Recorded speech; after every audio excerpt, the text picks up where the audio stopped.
start streaming. And hopefully there's audio.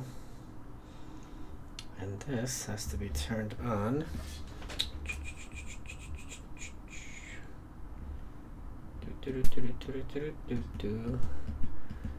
Was that one? No, I don't like that one. This one. I like this one. And now we go into the chat window. Tell me you guys can hear me. I always fear like there's an audio issue now. And there should be less of a delay because the latency. Okay, cool. Hey, Bradley. I didn't really have... so by the way, welcome to Wall Chat. Let me talk to you a little bit about trolling, CPAC plans. I got to get a gimbal, which I guess will fundraise for a gimbal today. It's like $140. Yeah, so let me just find what's the nice gimbal I wanted. Not the nice one, a regular one. Best Buy Here it is. So that's where the super chat money's going. Copy, paste. Okay. Did it not let me hit return? Huh, I can't hit return. Alright, well, I'm getting a gimbal. Anyway, let's give people a second to get here. I didn't really have that much on my plate. There's actually a lot I've been thinking about recently, and I don't have answers for. That Tom Woods episode from last week was really, really thought-provoking to me, and I hope to you guys too. This light is so bright. Let's turn it down a little. That's better. That's better. By the way, so we'll give a second for like 100 people to get here. It's at 49 right now. Oof. Every time I do go on these troll tears, I lose a ton of followers. Every time. Like today I lost, I'll tell you exactly. I lost 70 followers. Now it could be a lot of things. It could be people are just sick of it. There's just too much, like, okay, enough, I get it. Or it could be that they think I am somehow anti-wall and this is a trigger for them, which I know it is a trigger for many people on the right. Or it could be that they think it's stupid, which is totally fair and legitimate. But that's fine. It just always works out within a day or two, but it's just interesting to see. Hey, Luke, thank you very much. The gravity stuff. Oh my God, that was so fun. Because I have had, let me tell you, if I ever do write my book on how to troll, TROL, I have had people say, more than one occasion, I've had people say with a straight face that the fact that airplanes can fly is kind of disproof of gravity. I think what they think gravity means is, I don't even know what they think, because birds, if anything, the argument would be birds, right? No, they say airplanes. And it's like, holy shit. And I will never forget this. The stupidest, one of the stupidest comments I've ever heard, and this, I guess, kind of, deep down inspired a lot of my trolling, is I was in college. Your last episode, oh, thank you so much. Herman, which Herman? Which other? Arthur Herman and Hans Herman. Clever. Thank you very much, Eric. That's very appreciated. By the way, we do have all 40 liquors for the Arduous March. So we're sitting in, I believe it was bioethics class, and this girl, Anna, said, we don't know that people can't live on the moon. It's like, survival of the fittest. And I sat there and I remember, oh, hey, Nicole, gimbal money. Yes, I don't drink whiskey. So, thank you very much. That's definitely for Gimbal money. I'm gonna give walking tours around New York to be an even bigger tool. I really am excited to go to neighborhoods and be that guy holding my phone on a stick for you guys, and they're gonna be so pissed off, and you'll get to see the looks in their faces. It'll be so much fun. And, like, you can make me yell out things to them. It would be really, really fun. I'm really excited. Yes, I'm in bioethics class. She says that, and I'm sitting there, and I'm like, holy crap, this is not a human mind. And it was very... this is Bucknell, which was, like, the worst mistake of my life was going to Bucknell, I would say. And just sitting there and being like, I'm not like these people. And, again, I don't think she was dumb per se. I think she lacked a certain type of intelligence, and I think there's a lot of people like that. So I try to mirror that. They use these terms, and they don't know what they mean other than in an emotive sense. And I'll give you another example. I was on Twitter, this was in the last 2 or 3 weeks, and someone said, if you got laid more, you wouldn't be such an incel. And it's like, yeah, that's what incel means. And it was no irony, no anything. And I was like, oh my God, you just think incel means loser. I'd buy a book of your aphorisms. We talked about Sam Hyde today on Tuesday at the office. And actually, I have a Sam Hyde clip on Nightshade in 2 hours. So yeah, the trick to what good trolling, at least to me, is it has to be smart enough that the person takes the bait. Because people who have a 115 IQ, these are the devil, who are marginally intelligent, they have very few opportunities to demonstrate their intelligence. It's like if some guy is, let's say, 6 foot, there's very few cases where he feels tall, or like his height is noticeable. Maybe if he goes to some Asian country or something, right? So if you have a 115 IQ, when you are objectively above average, it's like being 6 feet tall. It's like, okay, this is not remarkable. I mean, it's objectively above average, but...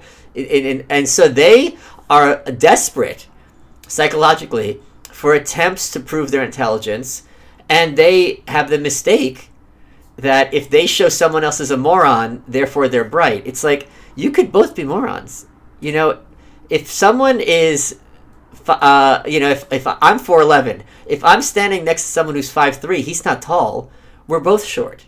I mean, that's just all it comes down to. So they don't think like that. They think intelligence is relative, and, well, since there's all these morons around them, therefore, by process of elimination, they're the genius. So it's really, really fun playing into that. They fall into it so badly, and the trick is I'll have to get 2 or 3 mistakes in there. Like, for example, that tweet today, let me break it down. Like, it was really, really good. When I said, hold on, let me get, okay.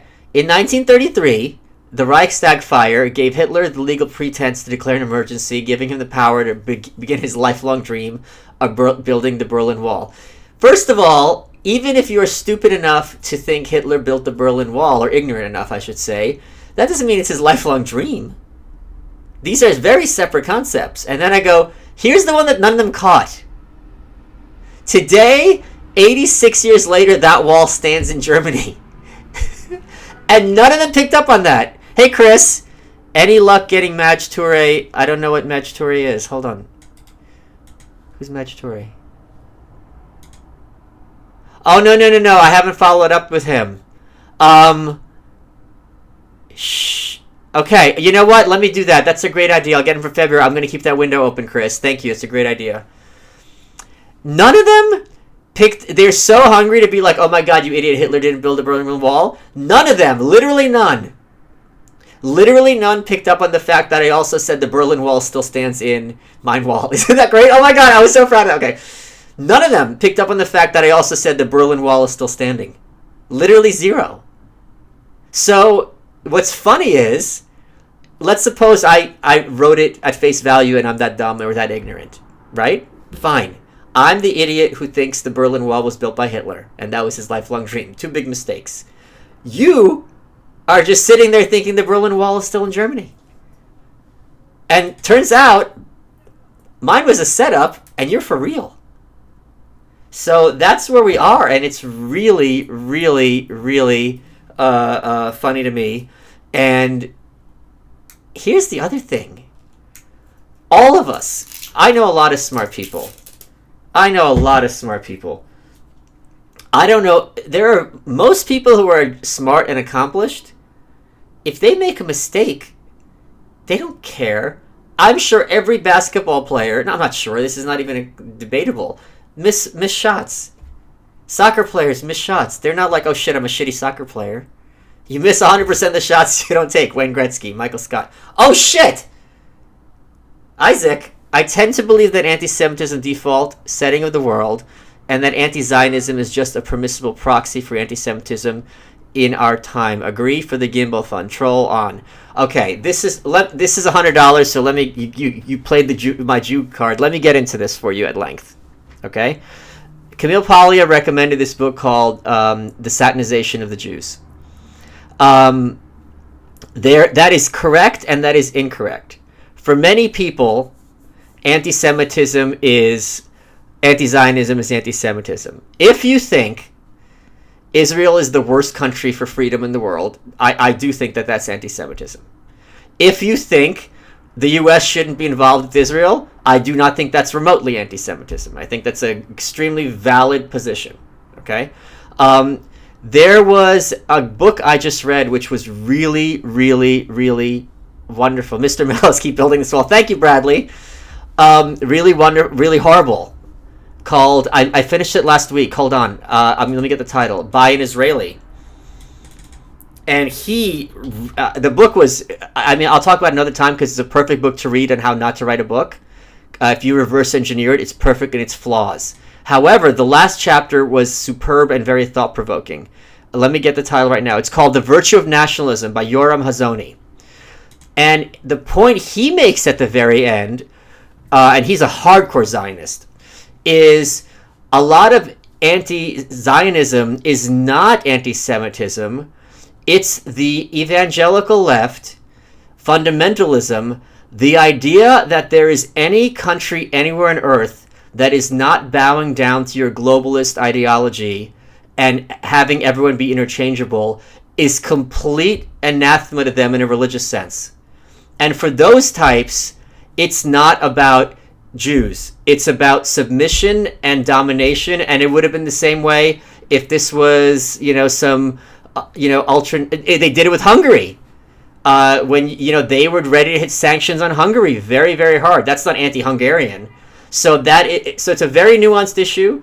I think no one is really going to deny that anti-Semitism is very high in many majority Muslim countries. At the same time, when I went to Bodrum, it was great. And the other point I would make is, for those of you who watch Nightshade, I can tell you every party in the Swedish Parliament. I can go on at length about UK politics. Belgium I was covering. Germany, I can tell you in order the number of who has the seats in the Bundestag. Italy and Matteo Salvini, I've been covering very heavily. Austria and Hungary, all those. Again, I know all 8 parties in the Swedish Parliament. I only know the Likud party in Israel. And I don't even know if that's Netanyahu's party. I don't follow Israeli politics. And for a lot of people on the alt-right, they can't wrap their heads around this. They think, well, you're Jewish, you have to be really into Israel. And it's like, I'm not. France, I was born in Europe. Like, I am not, I am pro-Israel in the sense that I'm pro-Sweden. I want good things for Sweden. So they can't wrap their heads around this. And it's like, why don't you talk about Israel more? I'm like, I don't find it that interesting. And it's very complicated. And I didn't do the homework. And I talk about this in the forthcoming book. One of the things I've gotten online is you only care about North Korea because they're anti-Israel. And it's just like, where do you begin? And actually, I asked Chris Cantwell about that. That was the last chapter, and he had a very good answer. So it's really, it's also very bizarre to me when people think that me and like Ben Shapiro and Jon Stewart and Chuck Schumer. Hey, Brian, literally just ordered your book. In case I hate it, name two more. Which book? You mean Dear Reader? Name two more. Ask me what. Give me a subject, and I'll tell you. So, the idea that like me, Jon Stewart, and these other people in the same phenomenon, like I don't get it. And that's something I wanted to talk about culture. And this is a real issue that I've been fixated on only in the last 2 weeks. And I might have to be the one to do something about it. There is an and I mentioned this in the last stream, and I've talked about this at length with Tom Woods, and he's agreeing with me. With where I'm heading with this. I'm still thinking out loud. There is an understanding on the right that conservatism has... or Dear Reader, what two books? Brian, go to my Goodreads, goodreads.com/Michael Malice. You can sort by rating. I'll tell you one off the top of my head is Camille Paglia's book, Provocations. I would also say Jonathan Haidt's book, The Righteous Mind, and The Blank Slate by Steven Pinker. Arthur Herman's The Idea of Decline. All of those are, and none of them are expensive. So I don't know if in the past 5 years, but I can highly recommend all of those to you. The new book is going to be an audiobook. There's an understanding that conservatism failed for many reasons because it was fighting on the left's terms. So if you have a ideology, and I'm using the left extremely broadly, if you have an ideology that says that is based on fighting racism, which is a legitimate basis for an ideology, the civil rights movement, they have a history. It's not coming sui generis. I don't know if you could just search for it on Goodreads for my name.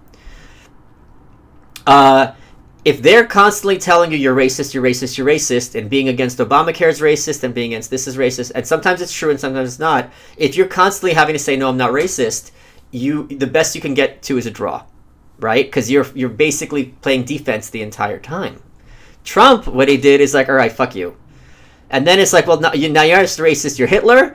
And you're the Klan, and you're a white supremacist, and all these things. Even though all your children, your daughter converted to Judaism and all this other stuff doesn't matter. So there's an understanding in terms of politics that this shit can't fly. But I only realized in the last week how bad it really is on the right. And here is why. There is a belief, which I held until a week ago, on the right, that if you talk about things like women's studies departments and black studies departments and queer studies departments, these departments shouldn't exist. They are inherently propaganda factories for the evangelical left, right? At the same time, I don't think anyone can deny that history is multifaceted and fascinating. I think pretty much everyone who follows me finds history interesting. I don't see how you can be even marginally intelligent and not find history interesting. And you're telling me that I don't know what it was like for a freed black person to be in New York in the 1700s. No idea. I also think it's pretty much undeniable that this is... Let me get you my Goodreads link, for fuck's sake, people. It's here. Okay, 1 second. Here you go. Sorry, guys. There it is. This should be it. I would want to know what that's like to be, a free black man in New York in the 1700s. I have no idea. It's fascinating. I don't know what it was like for lesbians back in the day. Did they have, sex toys? How did they speak to each other? What was the code? There's all this other stuff. Also, and this is me with putting on my Thaddeus Russell hat, is so many of the marginalized people made American popular culture. In fact, it was exclusively of marginalized people. So if you are repudiating these entire populations, the left has complete control of culture, just like they had complete control of the political discussion until quite recently. So this is a huge, huge problem. And I've just finished I pride myself on being ahead of the curve, right? Which is why I got to be the one to write the book, and you're right, because I knew what was coming, and why I got the North Korea stuff. There was a book I was looking for, a biography of Alan Locke, who was the dean of the Harlem Renaissance, who we'll talk about in the future. The day after I was looking for the book, it won the National Book Award next year, which means it's going to be a big thing in a year or two, the Harlem Renaissance. The Harlem Renaissance, what I learned, was a reaction by gay blacks against bourgeois blacks of the Victorian era like W.B.B. Du Bois. So this was a huge fight over the nature of art. The former Du Bois said art has to be propaganda. The Harlem Renaissance said no, art has to be about beauty.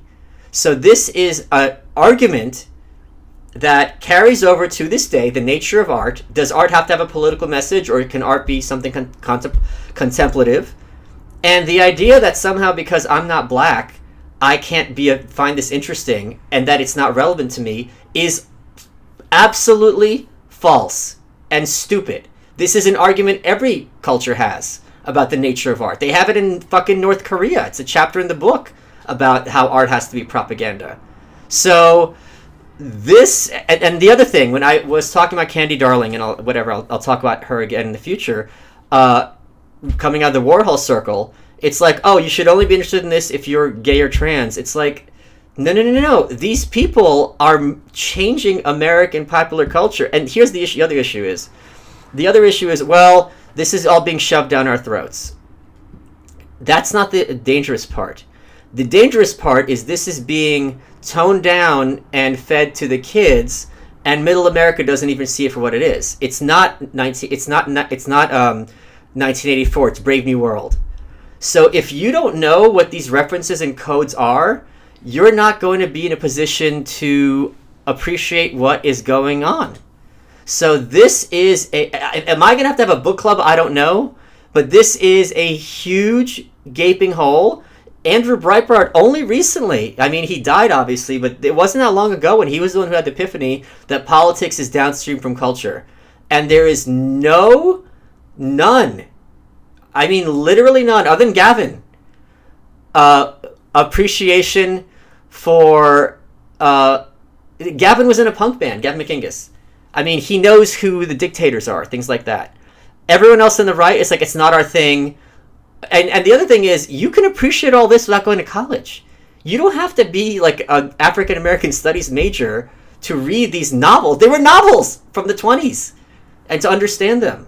So this is something where I'm really thinking about now, and I don't know what to do about it, but I know I'm going to be the one who has to do something about it. Will North Korea guide be punished for perfume smuggling? No, she's fine.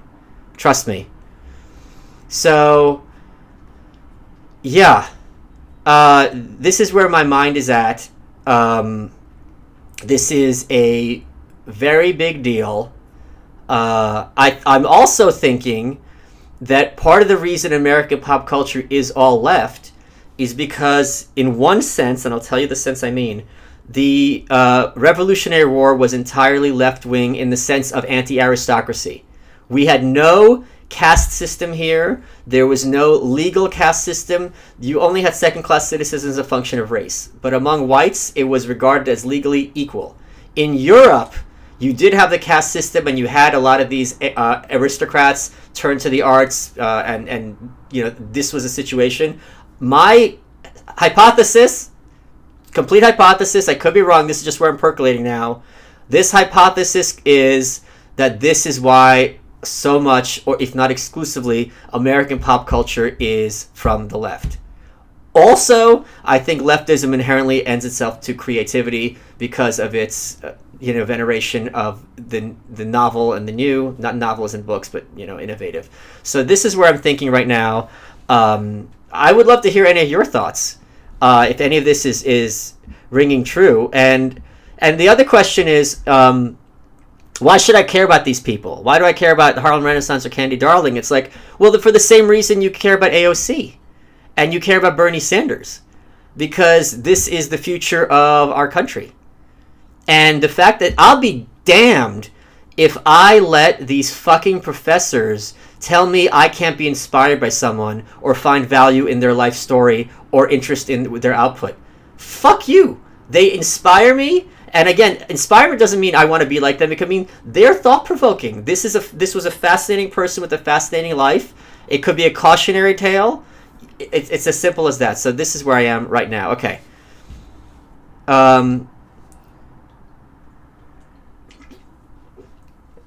Oh.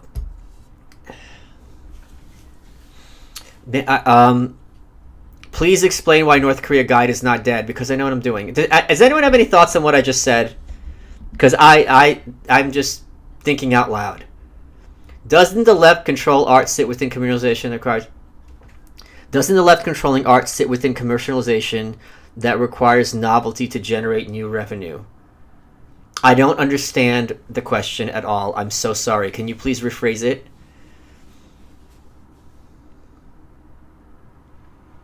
I don't think pop culture has gotten increasingly ideological at all. I think it's more that the masks have been dropping. I remember, I'll give you another example from the 80s, Different Strokes, this sitcom. I mean, every episode was just hard left propaganda. I'm using the word leftist because liberal often means in the European sense. So I'm using the word leftist intentionally.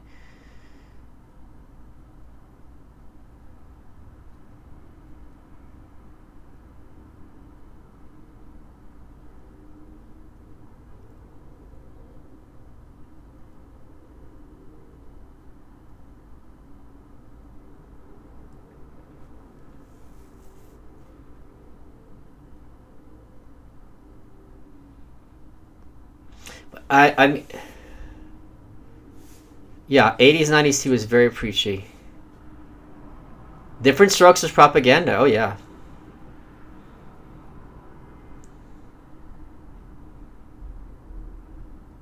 Here's another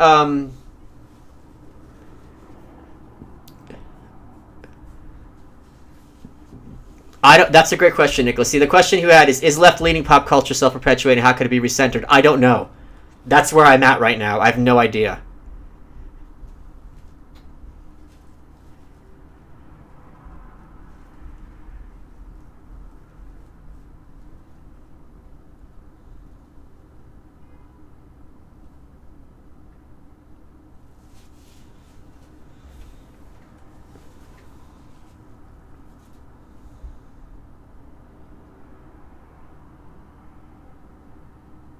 How do you envision a pop culture? Oh, here's where I'm at. So when I wrote The New Right, I included as many, and this is actually how I think.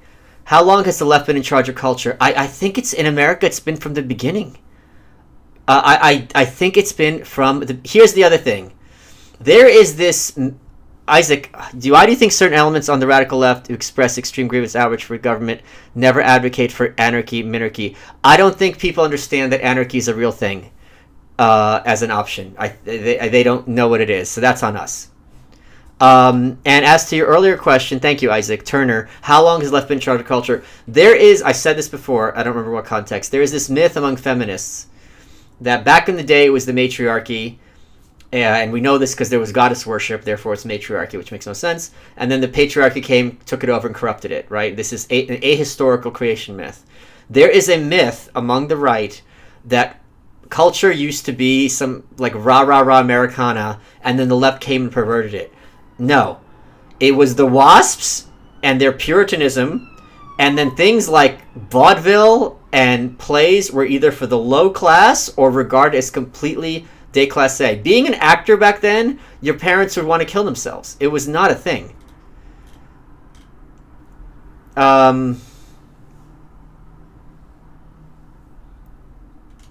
So yeah, wouldn't you call libertarian activism entrepreneurship? I don't know why activism is in quotes.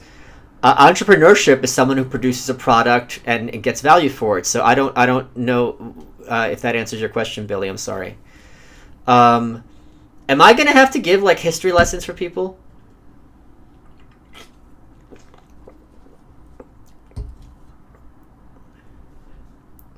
Conservative culture does not produce a continuous revenue stream as one purchase is required for songs, movies, and the same artists are created in a loop. Conservative. Here's the other thing. This is why the left wins culturally. No one, or sorry, very few people consume culture based on the political ideas. It's like asking someone, what kind of music do you like? Love songs. That doesn't make sense. So they produce good culture, and it has as its framework leftism and often hard leftism. Conservatism, on the other hand, when they try to produce, the framework is explicitly conservative. The analog would be like Christian rock, where every song's about Jesus. I have no doubt, I've never listened to any, I know my buddy Dan Radosh did a book about them, I have no doubt that a lot of Christian rock or is music is great. I mean, there's no way it can't be. When you have musicians, and you have a lot of them, some of them are going to be good. This is unambiguously true. So that is a big problem. I'll give you what I use this. I may have cut this from the book. There was one example, the idea that people often knowingly and consciously choose to do the wrong thing is a right-wing idea. It speaks to the fallen nature of man, whereas opposed to the left will be like people are nice, they always want to do the right thing. I have seen that premise 3 times in television, and it blew my mind every time. I don't remember the third time. One was on Angel, when he locked all these people in a room with Drusilla and somebody else, and they're like, oh my God, you're Angelus again. He goes, no, I'm not. So he knowingly allowed them to be murdered. And then there was an episode of Degrassi, The Next Generation, where basically Holly J, whatever, her henchwoman, her girl, did something or took the fall for Holly, and someone's like, I can't believe you did that, like you let her walk all over you. She goes, yeah, but if I didn't, then I wouldn't have any friends like you. So she knowingly did the wrong thing, and that never ever is shown. So this is what I mean. Like there's so much leftist ideas, but you are never going to have any right wing. And the reaction is, here's another example. I'm not pro-life.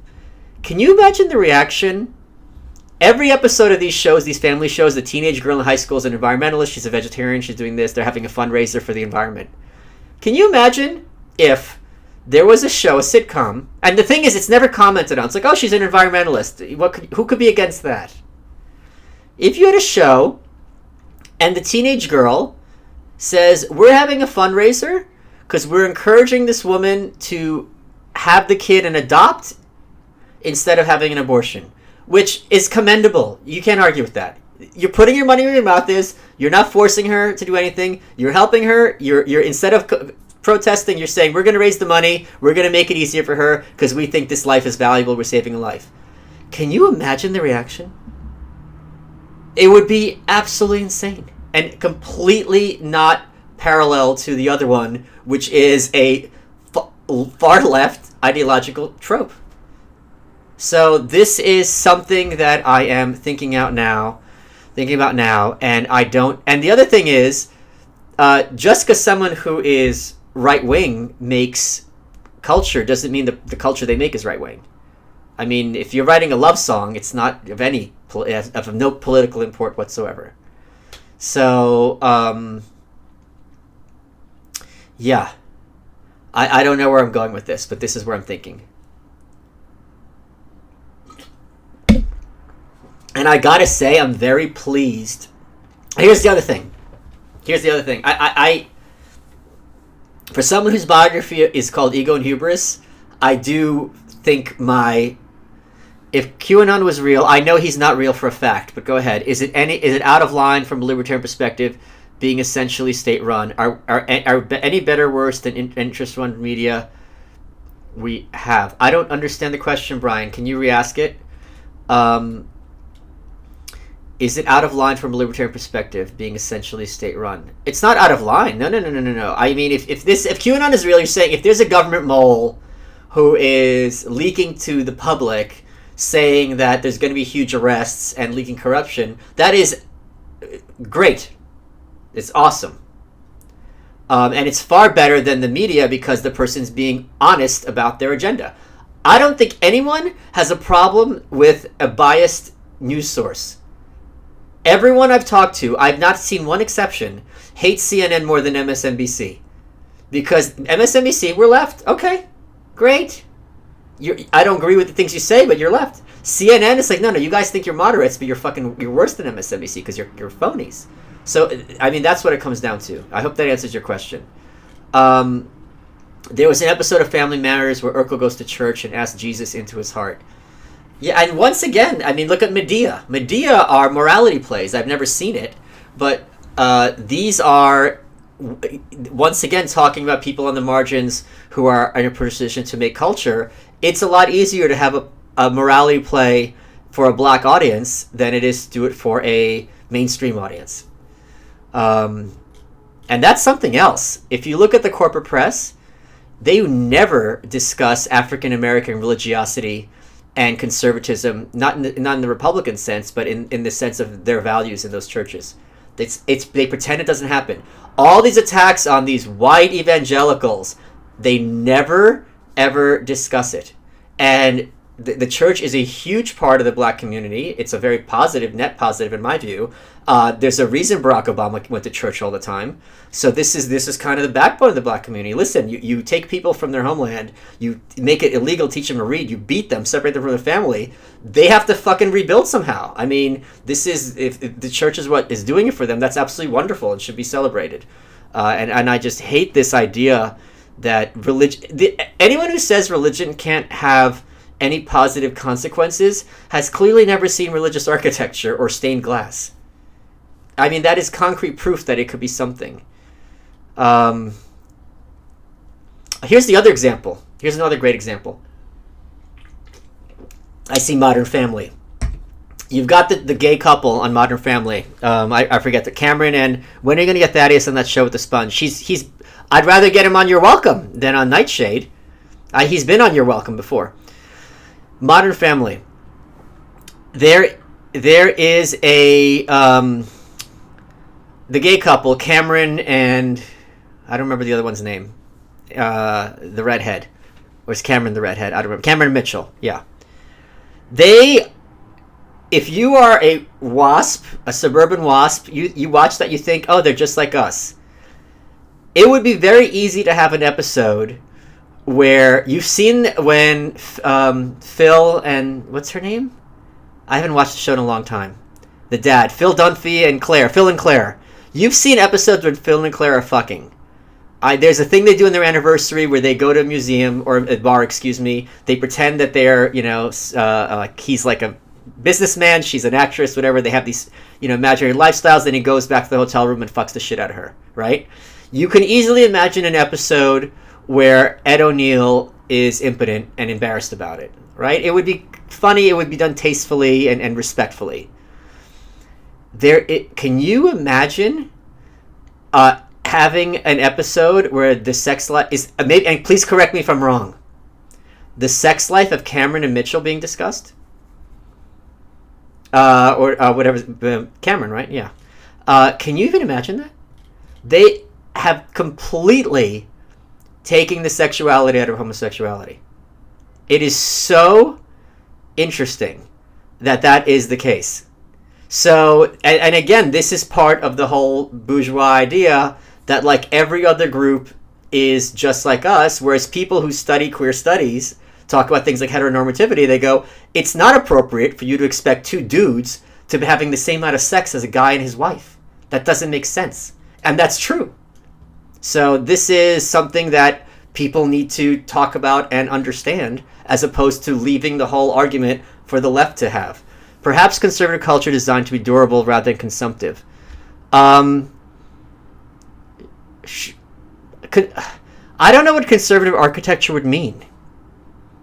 Let's not say conservative. Let's say right-wing. Like, what would right-wing architecture look like? Because I don't think architecture is left-wing. I think it's innovative, right? So I don't know how that would port, really.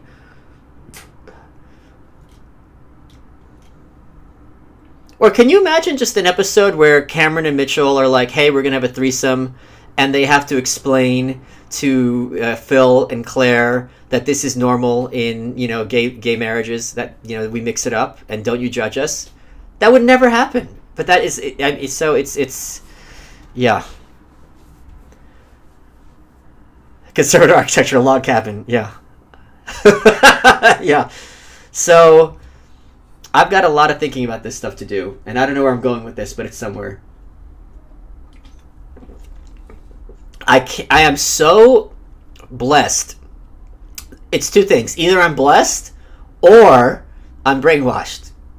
I'm going to go with the former. I am so blessed that I read both Camille Paglia and Ayn Rand when I was young.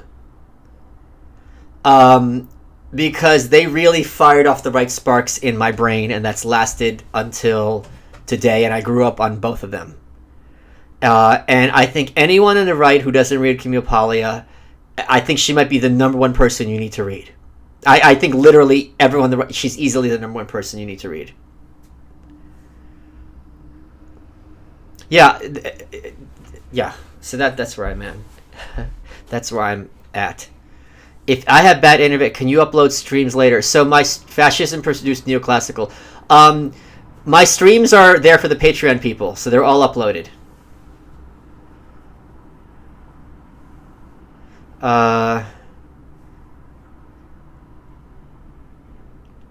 That's what else I would say. Here's the thing: the left is very, very smart, because as soon as there's right-wing messaging, can you rank the Velvet Underground albums? I haven't listened to any of them. I'm sorry, but Candy Says is obviously a song of theirs.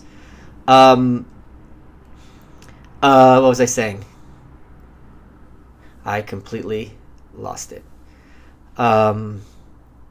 Sexual Persona is a hard one to get through. The one to get is her new one, Provocations. That is the one, and from there she will get you. You read your Warhol, and you have to. Again, there's so many interesting people in American culture who affect us to this day, and John Waters has had more effect on America than Jeb Bush, and we all know what Jeb Bush thinks about everything. You know what I mean? That this is the issue. Yeah. But Sexual Persona is impossible to read without having a background in culture. I think it's maybe because I read it in high school. So, any thoughts on the music and social commentary of Frank Zappa? I know who he is. I read Moon Unit's book. My understanding of him, and this is completely uninformed, is that he was really great as a thinker because he was in many ways an iconoclast, which I find very, very admirable. He had a lot of content. My understanding is it was very hit or miss, but I know he was saying back in the day to legalize drugs and tax the shit out of them. So I have a lot of respect for him, but it comes from a place of ignorance. I should put together. I think I'm gonna have to do a book club thing, and start educating people. As pompous as that sounds, because no one else is talking about this, and everyone I've talked to agrees that this is important. Once I put forth this theory, you lost 2 minutes ago. The left is very smart because as soon as here, but thank you, Brian. Here's how it goes. As soon as there's right wing messaging, the left flips their shit, right? And they're on top of it. They're like, no, this is not acceptable. But leftism doesn't regard itself as leftism. It regards itself as truth and the norm. So there's not a counter response from the right, nor can they really be. Michael, you think you'll get Camille Paglia as a guest? Okay, so here's my update on Camille. I've emailed with her in the past a bunch. When I got the Candy Darling stuff, I emailed her to get a reliquary ready, and because I thought she'd be so excited because she's a Warholian, and she never replied. But I think I could get her at some point. I'm familiar with the big 5 personality traits. I agree with you. Opiateness and conscientiousness, I agree.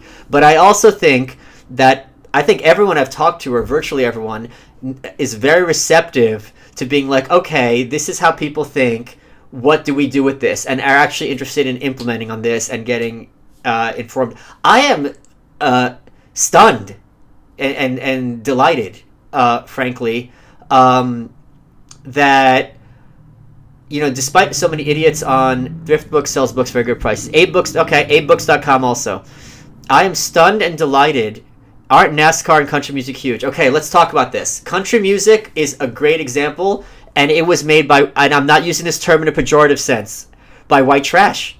This is another example of how people on the margins, like Dolly Parton. I mean, she's very First of all, by the way, I don't know a single person who doesn't love Dolly Parton. I don't think there's anyone who has more approval in America than Dolly Parton. I asked this on Twitter. No one can think of a counterexample.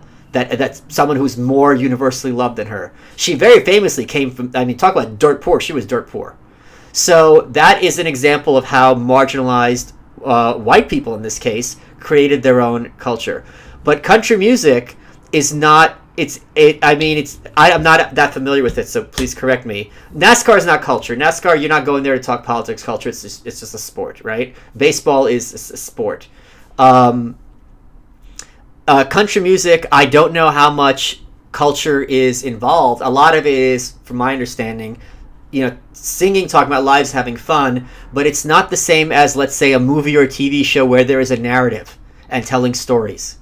So that, I think, is a very crucial difference. But country music is a good bulwark of Americanism at its finest. So, okay, what was I saying? I completely lost what I was saying. Oh, so I'm stunned and delighted by no matter how many stupid people there are on Twitter, and I come across them constantly. I think virtually everyone who finds me interesting at all, for God knows what reason, is extremely receptive to learning and thinking about these issues in these terms. And I don't know if this is a function of age, but or the internet. I think tribalism, once people realize what tribalism is, they are so anti-tribalism and are so interested in, like the Joe Rogan audience, you know what I mean? People like that are so interested in, okay, let's figure out how this is happening. Let's reverse engineer it, which is where my head's at. It's really gratifying to see that response.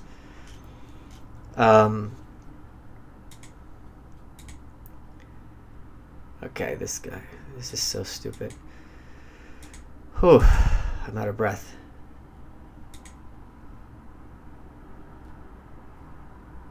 Yeah, Dolly's... Oh, I love her. Who doesn't love Dolly Parton? I'm using culture, and again, this is what... this is the problem.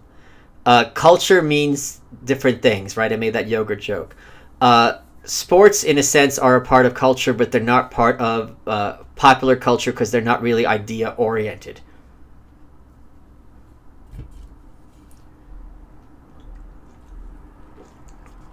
Oh, my goodness.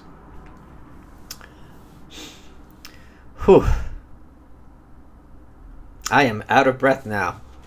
And we got Nightshade coming up in an hour. It is an amazing, amazing episode. I got a big surprise to drop at the very beginning, so that's going to be a lot of fun. And we had Richard Armand Rance on talking about Joe Biden, so I'm excited about that. How awesome is The Big Bang Theory? Well, it's the most popular comedy in America, so obviously it's the best. Oh! Thank you, Lisa. Lisa de Pasquale, who is amazing, and I love her. I gave someone some good advice, and it really affected their life in a positive way, which was very tough. I don't know anything about ASMR. Everyone asks me about it. He sent me 28 weird foods from Japan. Like, I've got packages and packages. So, I don't know how... I want to do a live stream Friday. Is it like, for every $20, I eat a whole box of the things and see if I can get through all 28? I don't know how to do this. If anyone has any advice on how to make this as fun and as because this is once in a lifetime, as fucked up as possible, let me know.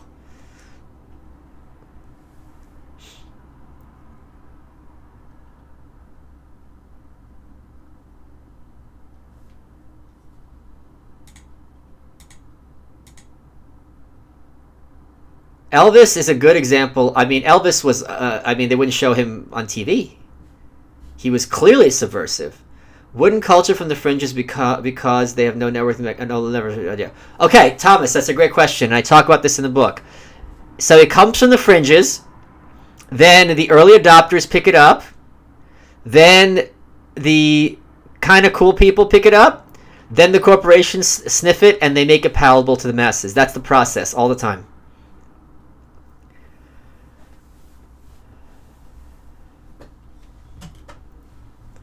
Jared Taylor. Yeah, it's going to be an audiobook. I can't wait to start recording it.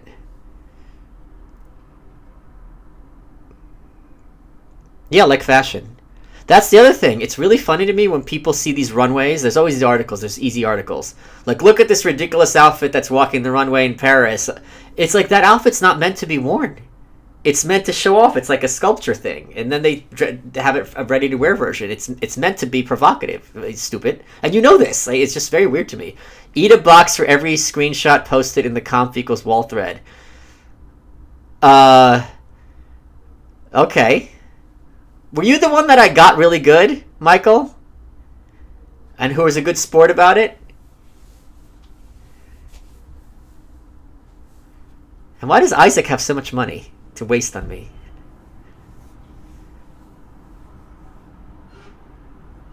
I like the idea that deep meme culture is 4chan.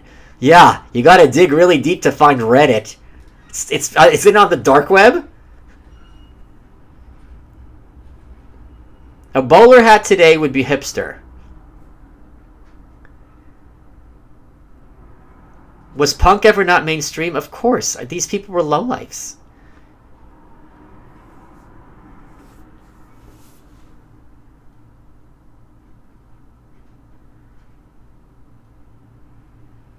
Isaac is grooming you.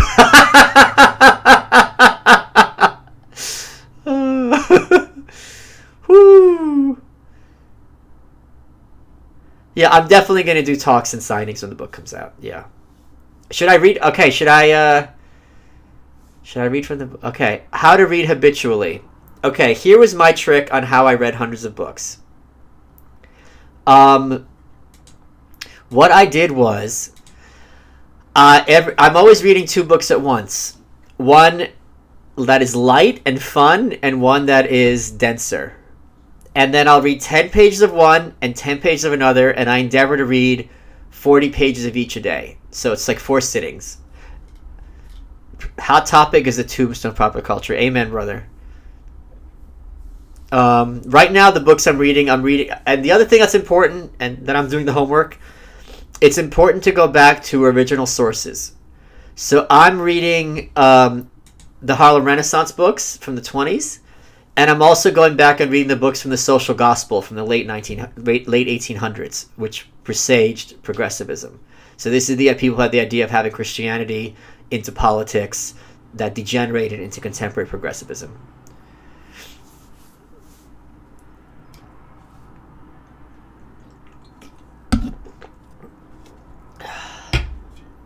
Yeah, right now I'm reading Cain, which is like the most important Harlem Renaissance novel. It's modernism.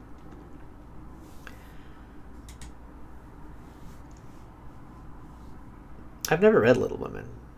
All right. Does anyone else have... I should get Madge. Oh, Isaac.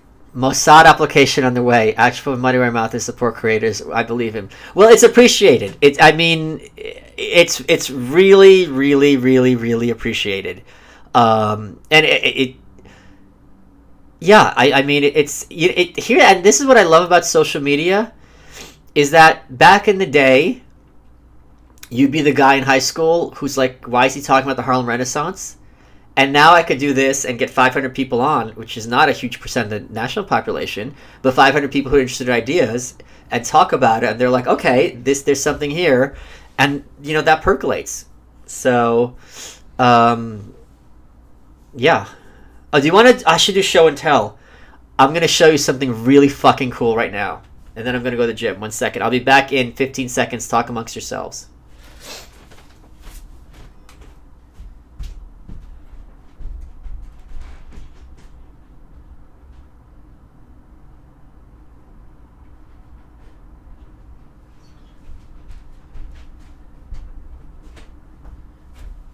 All right. I'm back. Well, Bradley. A really good light read is Dead People Suck by Laurie Kilmartin. Okay, that sounds interesting. Here's where we are. So, what I learned, and again, I'm talking as a dilettante. What was? Did I miss another super chat? Is every National Review writer bad in your opinion? Absolutely not. Charles Cook is great. Absolutely not. So what I learned from reading the biography of Alan Locke, who's the dean of the Harlem Renaissance, the Harlem Renaissance wasn't... Whenever I see "your" used correctly, it looks wrong to me. Thanks. You're welcome. Hey, Michael, can you watch the Bioshock intro to Rapture on YouTube? The game references a lot of... Oh, can you tweet at me the link and I'll watch it? Absolutely. I've been meaning to watch that. I absolutely will watch that. Thank you. So, what I learned from a deep dive into Frank Zappa. Okay, he's not on my short-term list. I've got these two big autistic goals right now. I go after Kevin Williamson in the book. So, what I learned from the Alan Locke biography is that the Harlem Renaissance was not this kind of scene where just spontaneously happened in 20. It was a intentionally designed event that Alan Locke founded. Basically, he said, all right, I'm declaring something called the New Negro. And he invited certain people who were working at the time, and he put forth, there was something called Survey Graphic magazine. And he edited an issue of Survey Graphic, and he said, and he introduced the concept, it wasn't called the Harlem Renaissance, he introduced the concept of the New Negro to America. It was like Time Magazine or Life. So there's an issue just all about the New Negro. It was all about that. And this was basically a thing like, we've arrived, we are here to add our voices to American popular culture. And it was in 1925. And what I found was, back in the day, they used to have, they would, in libraries, they would bind a year's worth of the magazine for reference purposes, right? So if you want to read Time Magazine 1927, you pull that book off the shelf. Well, this is Survey Graphic magazine from 1925. And in here is the actual physical issue from 1925 where the concept of the New Negro came into being, where the Harlem Renaissance was invented. And I got this on eBay recently for a song, and it's crazy to kind of look at it. Exactly what this is, the literal actual magazine that people saw almost 100 years ago now. And let me get to the cover. Hold on. Did I miss the super chat? No, okay.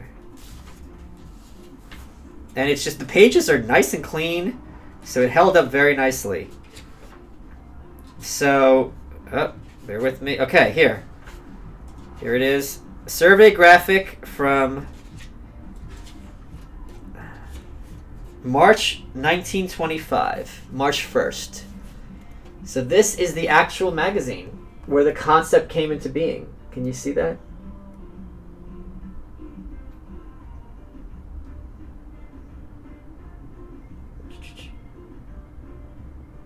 And it's got by the way, you can download this. It's been scanned, but it's got this amazing line drawings. Look at this amazing art from the 20s. It's so Art Deco. Look at that. It's just amazing. And this is where I'm holding the idea came into popular consciousness. The artist, I think, who did a lot of these portraits was Dutch or Austrian or something, and this was controversial that they didn't have a black person drawing the subjects, but Winold Rice is his name. You can look him up. But yeah. And this was shocking, because you're not seeing these kind of faces represented in the media before this. So it's just a great, this is where the mythology, and not using that term in a negative sense, started. And this is the very famous picture that he did of Roland Hayes, who was a singer at the time. I think he was very prominent in Europe as well. This was a kind of the crowning achievement for Black Americans. So yeah, I thought that'd be cool. It's just very cool to have history in your hands. Whew. All right. If there's anything else,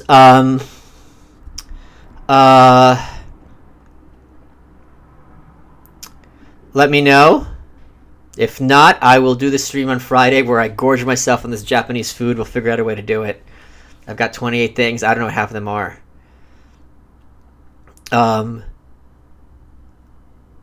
Yeah, so that is... I hope you had fun. I'm going to go to... I'm going to have... Oh, by the way, for a lot of you who was asking, I don't know if you saw this on my Instagram, Michael Tracy is going to be on in 2 weeks. And next week we got an episode of Jin on You're Welcome. And then the week after that we have Handsome Dick Manitoba from the Dictators, which was an old punk band from New York in the 70s. So the stories he's going to have are amazing.